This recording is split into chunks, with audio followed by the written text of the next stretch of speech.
assassinarmos uma pessoa, né, barbaramente, temos direito a ir para o quartel de exército. Eu, por exemplo, sou oficial da reserva, né, humilde capitão não, desculpa, tenente de infantaria, eu tenho direito a ser preso no quartel de militar e ficar morando no alojamento dos oficiais, mais ou menos como o PC Farias, né? O falecido PC Farias, né?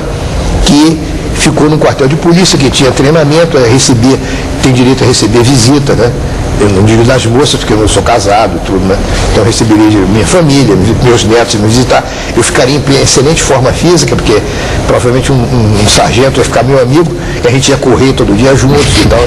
Mas eu ia ter meu videocassete, eu ia ter uma pequena biblioteca lá, meu computador. Então, isto é prisão ou é resort? Quer dizer, essas são as questões. Quando você tem uma sociedade que se moderniza, que quer, porque tem o afã da modernização, que é uma motivação honesta, que se moderniza através do redesenho e do desenho institucional, sem prestar atenção às implicações sociais que aquele desenho impõe, você tem um jeitinho e tem um sabe com quem está falando. Né? Que a gente diz assim, como a gente precisa fazer uma lei, né? Todo mundo está matando todo mundo dirigindo automóvel. A gente faz uma lei que é proibido andar mais de 60 km por hora em Brasília. Uma vez que a lei está feita, eu não tenho que me preocupar mais. Então eu posso andar mais de 60. É uma loucura. Já tem lei? É loucura. Eu sou realista. Tem que cumprir. Por isso que o realismo fantástico. Não, mas veja bem, por isso que o realismo fantástico foi inventado na América do Sul. Já tinha, né? Quer dizer, quem inventou o realismo fantástico foi o Borges. Jorge Amado também incluiria como um realista fantástico, Mário Vargas Llosa e outros, né, Carpentier. Eles inventaram isso porque essas sociedades combinam o que há de mais moderno, né, que é o empresário rico, né, poderoso, de bom gosto, que sabe que tempo é dinheiro, porque ele está na mesma sintonia dos seus colegas nova-iorquinos e japoneses de Tóquio, né, de Seul, né, de Hong Kong. Ele anda de helicóptero. E nós engarrafados no trânsito, porque tem mais automóvel do que rua. E não estamos preocupados em fazer um sistema nacional de transporte coletivo. E até hoje as grandes cidades brasileiras não têm metrô, e não vão ter metrô tão cedo, a não ser o dia que uma cidade fique paralisada por entupimento de carro. Quer dizer, a gente espera acontecer. E aí, como é que a gente corrige? A gente espera acontecer. Quando acontece o pior, a gente faz a lei. E acha que está resolvido. A lei que resolve o problema. Como é que eu acho que essa vertente interpretativa, se eu tenho alguma originalidade, posso clamar essa originalidade, se vocês me permitirem isso, eu diria, esta é uma diferença da minha interpretação, da interpretação dos outros, dos clássicos. Alguns falaram disso. Gilberto Freire fala muito pouco em Estado, quase não fala, mas o Caio Prado só fala no Estado, em economia. E o Sérgio fala nessa dialética entre Estado e costumes e concepções de pessoa, concepções de personalidade, costumes, etc. Mas o que eu tentei decifrar, né, é essa relação, as implicações morais, as implicações éticas das leis. O que isso implica? E não adianta você falar, culpar, a lei não é aplicada, então o problema não é meu, o problema é da polícia. Né? Aquele negócio, não pode cuspir no chão. Mas eu que fiz a lei posso cuspir na placa que diz não pode cuspir no chão. Há uma transferência de responsabilidade, ou seja, o que seria uma responsabilidade coletiva passa a ser a responsabilidade da lei, do abstrato e da repressão. E daqueles que são os guardiões da lei, quer dizer, ou do governo, o governo e os órgãos especializados do governo, ou seja, a polícia, que a gente fala isso. Problema, vou chamar a polícia, o problema é da polícia. Né? Tem tráfico de droga, o problema é da polícia, não é nosso. Que estamos consumindo também, né? Que estamos demandando. O senhor acredita que o jeitinho brasileiro é uma espécie de ponte entre a sociedade tradicional, com seus costumes, com seus hábitos de 400 anos, 500 anos que o Brasil tem, e essa modernidade a qual a gente almeja, com a qual a gente convive hibridamente, com uma sociedade ainda muito hierarquizada, ainda muito tradicional? Eu acho que nós temos uma ponte, um jeitinho essa ponte. Eu acho que as nossas crises, né, elas são sintomáticas desses confrontos. E eu acredito que a gente tem avançado nessas percepções. Mas não é fácil mudar. As pessoas dizem que eu sou conservador. Alguns críticos que eu idealizei a sociedade tradicional. Eu sou conservador, sim, no sentido de que eu não acho que essas coisas a gente mude como muda um paletó, como muda uma gravata. Eu acho que são coisas muito complicadas. Mas você acredita que é necessário mudar? Não. Mas, não, não é nem questão de necessidade. Quer dizer, imperativo. É imperativo porque o sistema é um cardíaco correndo, amanhã é um cara cardíaco, né, hipertenso, que amanhã vai fazer uma corrida de 5.000 metros.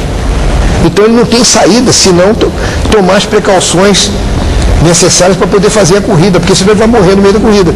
Quer dizer, nós estamos condenados à modernidade, como nós estamos condenados ao mercado e ao capitalismo. Se o mercado pode ser humanizado, claro que pode, mas tem que ser humanizado dentro das condições daquilo que nós consideramos relevante para humanizá-lo. E para fazer isso nós temos que levar em conta todos esses costumes, que são costumes ancestrais. Então, quando você lê Machado de Assis, que está escrevendo meados do século XIX até o fim do século XIX, e encontra situações estruturalmente idênticas às situações que nós estamos vivendo, né? Como essa da Sereníssima República, né?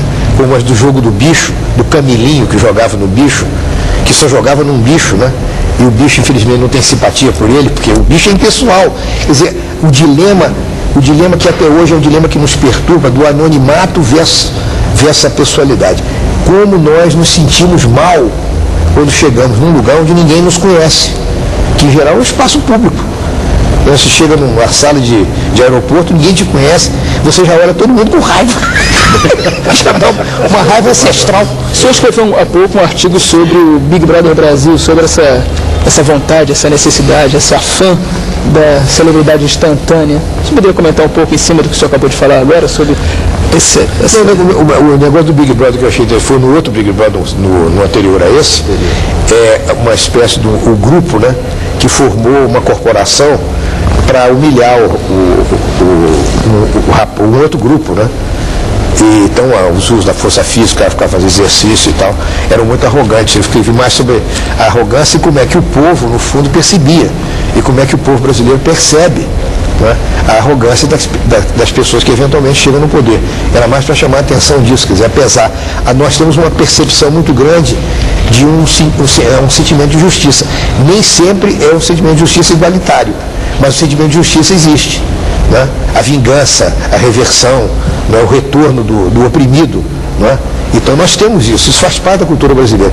Em muitas das nossas histórias, esse negócio, esse drama, aparece. O comentário foi ao longo disso. Né? Agora, é importante na TV Câmara, nesse programa, que é a Casa da Legislação, que a gente discuta, eu não vou dizer que se deve parar de legislar, porque seria absurdo, não é isso. Mas os limites da legislação. O fato de que a legislação ela vai ser aplicada para a sociedade. Então tem que se preparar a sociedade para que essa legislação seja efetiva. Então tem que se estudar as implicações dessa legislação. O que ela vai contrariar, o que ela não vai. Porque não adianta lutar também contra um gigante fazendo uma legislação pequena. Ela vai perder, ela não vai pegar. Por isso que a gente fala, a lei não pegou. Não pegou por quê? Não pegou porque ela está contrariando um grupo muito poderoso. Então é preciso fazer um estudo, né, de para quem essa legislação é dirigida. Também legislações que não pegam muitas vezes no Brasil, é que são legislações feitas contra o inimigo político, evidente. Agora, a lei para os amigos tudo, para os inimigos a lei. Quer dizer, esse axioma não pode continuar funcionando. A lei tem que ser para todos. Se é uma lei para todos, se não é só para o meu inimigo político, então tem que ser uma lei que tenha a razoabilidade da lógica social que todos conhecem. Senão não vai pegar. O senhor acha que aconteceu uma situação semelhante a essa no referendo das armas, quando uma boa parte do governo, os meios de comunicação fizeram toda uma campanha favorável ao desarmamento e quando, na verdade, a sociedade, assustada como está, possivelmente motivada por esse medo da violência, votou maciçamente a favor da manutenção do porte de armas? É um excelente exemplo. O homem cordial do Sérgio Buarque, nesse caso, desapareceu? O brasileiro é cordial, mas até um certo limite? Não, nós somos por isso que eu digo, eu acho que onde a minha interpretação tem originalidade, que não é questão de homem cordial, nós somos autoritários e cordiais ao mesmo tempo. Você acha que eu duvido de que um general que manda parar um avião, que ele não seja um homem de bem? É evidente que ele é um democrata, é um excelente comandante. Eu não tenho a menor dúvida, porque eu faria talvez não no lugar dele. Não é essa que é a questão. A questão, por que os dramas se repetem? porque nós todos faríamos a mesma coisa no lugar daquela pessoa. Se nós tivéssemos a mesma importância, provavelmente faríamos a mesma coisa. Então, como é que desmancha isso? Só desmancha isso se você faz uma análise e você politiza. Eu estou falando, você coloca isso para o público, você escreve, você discute, você ensina na universidade, ensina para o público em geral, e é por isso que eu estou fazendo essa entrevista, que é uma oportunidade de falar disso. Você politiza esses costumes. Os costumes não são inocentes. E as leis não são soluções finais para os nossos problemas. É uma mistura das duas coisas. E o comportamento só muda nas pessoas que, eu digo que as pessoas têm uma consciência, não é, de que aquela inércia que faz repetir o comportamento tem alguma coisa ali que não funciona. Tem um conflito. Qual é o valor englobante? Não é? É o cargo? É a pessoa que ocupa o cargo ou é uma lei geral? Então o cara diz, não, eu vou perder o avião, pô, não tem jeito. Isso aí eu não posso fazer. Eu não posso. Eu sei que eu tenho que pegar um amigo, levar um amigo para o aeroporto, né? Ou tem um amigo morrendo no hospital. Mas eu tenho que obedecer o sinal fechou, eu vou parar o meu carro, paciência. Professor D'Amato, vamos ao nosso último intervalo. Na volta, o último bloco do Personalidade, hoje com o antropólogo Roberto da Mata. Nós voltamos já.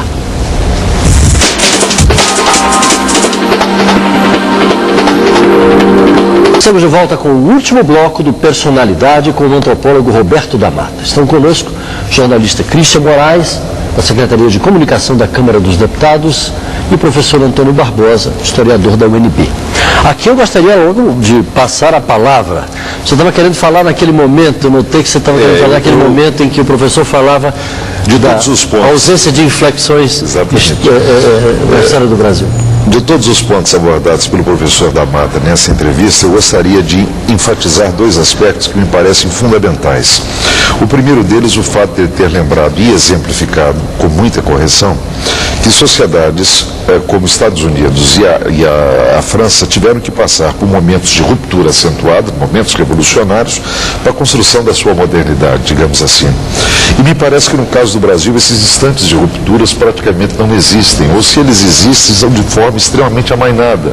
Ou seja, faz-se uma independência em 1822, mantendo a estrutura básica da colônia, proclama-se a República por meio de um golpe de Estado e o nível de participação política republicana retrocede em relação aos últimos tempos do Império, e até mesmo 1930, não é? Quer dizer, Vargas é o homem da República Velha que vai inaugurar a República Nova. Ou seja, faltam esses momentos de ruptura na história brasileira. E o segundo aspecto é que, partindo do pressuposto com o qual eu concordo, de que o jeitinho e a carteirada são a mesma coisa com sinais invertidos, isso não estaria demonstrando esse caráter autoritário da sociedade brasileira. Quer dizer, sobre esses dois aspectos é que eu gostaria de ouvir o senhor mais uma vez. Pois é uma pergunta interessante que a gente pode até arguir que o Brasil seria pós-moderno nesse sentido. Você não tem uma grande narrativa, né, que é a narrativa revolucionária da modernidade. Quer dizer, a modernidade não foi partejada através de uma revolução, de um grande cataclisma social, né, em que as classes sociais se debatem. O Brasil tem isso e não tem, são pequenos episódios. Então esses são episódios assim, sabe do que está falando. É a carteirada, o povo se subestializado. O final dos dois períodos ditatoriais no Brasil foram feitos em absoluta tranquilidade. O final da escravidão também, a escravidão são 60 anos. Absoluta tranquilidade. Nós estamos falando tudo gradual. Lento, modernização, lento, segundo gradual. Agora, veja bem, um plano importante. As sociedades não leem os sociólogos e nem os historiadores sociais. Né? Não tem a sociedade tem uma entidade complicada, né? Porque tem uma dinâmica própria, independente dos seus membros, né? É uma coisa muito curiosa, né? O jogo da vida social, ela tem tudo isso, mas ela não é um ser, uma entidade, né, com personalidade, levanta, vou pegar um livro. A sociedade não lê. Então o aprendizado, o que acontece é complicado. Então eu digo, são momentos. Então aquela sensação que o Aníbal Machado descreve no João Ternura, que no final do livro é um carnaval cósmico, que eu acho uma coisa brilhantíssima, e que ele diz, aí ele vê o bloco, né, o João Ternura está andando no Rio de Janeiro na época do carnaval, aí vendo aquele negócio todo, aí um bloco do Brasil, Todo mundo, aí o bloco vai, e quando o bloco encontra um beco sem saída, ele volta, ele dá 5 passos para frente e dá 3 passos para trás. Será que é essa a nossa dinâmica? Se é essa a nossa dinâmica, nós temos que começar a entender. Por isso que nesse livro eu não fico fixado num tipo só condenando os outros dois. O malandro é errado, nós temos que acabar com a malandragem e tal, que mais ou menos era o que todos os intérpretes, né, com exceção de Gilberto Freire, mas a maioria, e Sérgio também, que tem uma sociologia sofisticadíssima em raiz do Brasil, mas a maioria deles tem um culpado. O culpado foi, primeiro, no século XIX e até boa parte do século XX, era o racismo, que gerou uma sociedade híbrida, mestiça e doente, e depois passou a ser o subdesenvolvimento econômico, de certo modo substituiu a economia, o determinismo econômico substituiu o determinismo racial. Né? E aí nós precisamos nos desenvolver, temos que crescer, e reificamos esse crescimento. E a culpa está sempre fora de nós. É lógico. Num determinado momento, o imperialismo internacional é responsável pelo nosso atraso. E agora, quando a gente vê que pagamos a dívida, onde é que está a espoliação internacional? A dívida externa acabou. Conseguiu fazer, pela primeira vez, talvez, na história moderna do Brasil, e esse é um negócio que a gente deve louvar, é uma coisa relativamente revolucionária, você conseguiu fazer com que 3 governos mantivessem um compromisso com a estabilidade monetária e com o mercado, que são chamados fundamentos. Está funcionando, exportamos, pagamos a dívida externa. Então, aí de repente você vê todo mundo começa, comentaristas econômicos, né, jornalistas, não tem uma dívida externa e tal, o dólar nunca teve tão baixo, sem nenhuma medida. Né?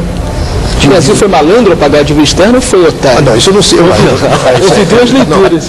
Eu sei, mas é isso realmente, eu não tenho condições de responder, porque eu não conheço o assunto, entendeu? Mas o que eu quero dizer é o seguinte, esse espantalho, esse fantasma, que era a dívida externa, que era um sintoma de que o Brasil era um país espoliado pelo capital internacional, por Nova York, pela Bolsa, pela Wall Street, não sei o quê, onde é que foi parar isso? Então, onde é que está o fantasma? O fantasma provavelmente está aqui, entre nós, nessa casa. E aí, professor, Então, ele tem que ser exorcizado entre nós. Esse é um ponto importante.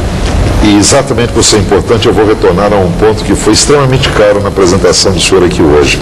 O senhor usou o termo conscientização como sinônimo de politização. Quer dizer, compreender, saber o que as coisas acontecem, como as coisas deixam de acontecer. Eu creio que isso inevitavelmente leva àquilo que para mim é o aspecto central da tragédia brasileira. Nós que fomos capazes de nos modernizarmos em tanta coisa, perdemos a batalha de constituição de um verdadeiro sistema de educação de massa. O senhor não acha que aí está o grande problema? Quer dizer, por meio de um sistema educacional digno do seu nome, que desse a oportunidade aos brasileiros de estudarem a sua própria realidade, os caminhos não poderiam ser um pouco diferentes? Não tem a menor dúvida. Isso aí a gente assina embaixo. É uma vergonha que até hoje a gente não tenha resolvido a escola primária brasileira como os alemães resolveram no século XVIII, os franceses também. Mas eu acho que a própria obra do senhor ajuda a gente a entender isso. Há uma inversão, no caso do Brasil, que está até na Constituição. O governo federal é responsável pela educação superior. Quase que 80% dos recursos do Ministério da Educação, oriundos do Tesouro, são para financiar 52 instituições de ensino superior. Quer dizer, foi um número muito pequeno. Em compensação, 40 milhões de crianças que estão na educação básica ficam à míngua.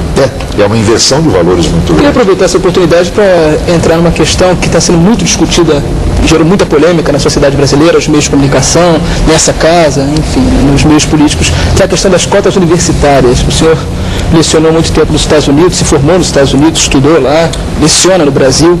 Como o senhor vê a questão das cotas universitárias, em especial as cotas para as pessoas negras? Está dando com o racismo no país? Eu acho que... Bom, eu sou favorável às cotas. Eu acho que para você desmanchar, você tem que levar as pessoas a terem consciência desse racismo, que o racismo é diferente, porque o estilo racista do racismo brasileiro é embutido. Uma vez que cria uma sociedade que um dos princípios fundamentais que organiza a sociedade brasileira é cada um conhecer o seu lugar. Por isso que o sabe o que está falando é necessário. Não é? Que você tem que chamar a atenção de, olha, eu não sou um camarada comum. Eu estou aqui, você me multou porque eu estacionei errado, mas eu posso estacionar errado porque eu sou o ministro fulano de tal. Então você está enganado comigo. Né? O Brasil sempre funcionou assim. Então, quem era negro, quem era humilde, sabia do seu lugar. Quem era superior também sabia do seu lugar. A gente desmantelou isso, criamos uma regra da igualdade. Se criamos uma regra da igualdade, uma das consequências, né, e que me deixava, porque exatamente pela minha experiência no exterior, que me deixava muito agastado, então você vê uma fotografia de qualquer grupo de elite brasileira, você não tinha uma fotografia colorida. Você tinha uma fotografia pálida. Todo mundo era cara pálida. Onde é que estão os negros? Onde é que estão os mulatos? Que faziam parte, inclusive, da minha família, faziam parte da minha casa. Né? Então, o racismo brasileiro é um racismo envergonhado. A discussão das cotas levantou muitas reações. A discussão da maneira como nós lidamos com a diversidade física entre as pessoas, inclusive a cor da pele, mas com o fato de o sujeito ter um defeito físico, ou ser muito alto, ou ser muito gordo, né, é um tema interessante, é um outro programa. Né? Mas a gente tem uma maneira de lidar, nós hierarquizamos, né? Nós achamos um lugar para aquelas pessoas. E o lugar é um lugar, evidentemente, não é um lugar de inferior, é um lugar subordinado, de dominado, né? Que tem um conluio com o dominante. Porque o dominado tem uma relação com o dominante que é uma relação importante, né? Ele que abre a porta. É uma relação dominante muito mais sutil. Isso não, porque quem é superior não pode engraxar o sapato. Então, se eu não posso engraxar o meu sapato, eu preciso de alguém que engraxe o meu sapato. Quer dizer, esse aspecto complementar desse racismo à brasileira precisa ser colocado, precisa ser desvencilhado para a gente poder entender. Eu sou favorável à cota, porque a cota obriga. Então, um exercício que é um exercício terrível. Bom, então quem é realmente de cor? Quem é negro? Quem não é negro? Quem é branco? Como é que você estabelece regras que são relativamente objetivas, porque não tem uma objetividade completa, né, para poder fazer com que essas pessoas entrem na universidade ou não? E uma outra discussão que está por trás, né, abrir a universidade, as instituições de ensino superior, a um número maior de pessoas, independentemente do fato que essas pessoas não tiveram as mesmas oportunidades educacionais, etc. Eu acho a discussão importantíssima e por isso muitos meus colegas falam, como é que você pode ser responsável? Como é que você pode ser favorável às coisas? Me cobraram. Porque eu acho que a antropologia, eu acho que a interpretação do Brasil acadêmica é uma coisa e a posição política pode ser outra. Eu não digo que seja completamente diferente, mas pode ser outra bastante diferente. Então a minha posição é essa. Eu acho que é importante para você desmanchar, você tem que abrir um pacote para você ver o que tem dentro desse pacote. E de qualquer maneira as cotas ajudam a gente a abrir um pacote, que é um pacote bastante complicado, enigmático, uma certa caixa de Pandora, que é com as novas relações raciais numa sociedade que foi uma sociedade escravocrata que saiu do escravismo gradualmente e que transformou os escravos em clientes dos seus ex-patrões e que não se preparou, a sociedade não foi preparada para a massa de gente que se tornou liberta e que não era cidadão livre porque não sabia nem dos seus direitos, porque não sabia ler, não sabia escrever, não sabia contar e não sabia se autorrepresentar, coisa que nós estamos aprendendo. Foi o século XX, com todas as suas vicissitudes, é uma enorme revolução, se a gente fizer uma leitura por esse ângulo. É uma grande narrativa, com muito suor, com muita lágrima, com muita tragédia, de você ter uma sociedade com essa massa de gente, uma sociedade relacional, uma sociedade onde nós nos ligamos uns aos outros através da generosidade, através do amor, através da boa vontade, né? Através da divisão da comida. A comida é importante, a dança é importante. Como é que nós, apesar de tudo, temos que superar tudo isso que faz com que a gente seja bom, que a gente se sinta bom, para criar uma igualdade, e para fazer isso nós temos que rasgar os nossos corações e cortar o nosso próprio pulso, né? Para poder ver essas pessoas como outros, como cidadãos iguais. E essa é a nossa luta. E talvez aí seja o ponto mais dramático dessa Revolução Brasileira, que nós estamos ainda por começar, talvez, mas já chegando no seu limiar, no início do século XXI. Bom, só me resta agradecer a participação do Christian, a participação do professor Barbosa e a participação, naturalmente, do professor da Mata. A TV Câmara se sente honrada com a presença do senhor. Eu agradeço a TV Câmara, agradeço as perguntas, a cordialidade, entendeu? A oportunidade da gente de esclarecer, né? Essas coisas são 40 e tantos anos de trabalho, né? de pesquisa, né? E que é uma modesta contribuição para entender né, aquilo que a gente chamava de gigante adormecido, mas que está acordado já. Bom, e você de casa pode ajudar a fazer a programação aqui da nossa TV Câmara. Faça sua crítica, apresente sua sugestão, indique nomes para serem entrevistados. Nosso e-mail é esse que está escrito aí, personalidade@câmara.gov.br. E o nosso telefone é o 0800 619 619, ligação gratuita. Eu sou Paulo José Cunha, obrigado pela audiência.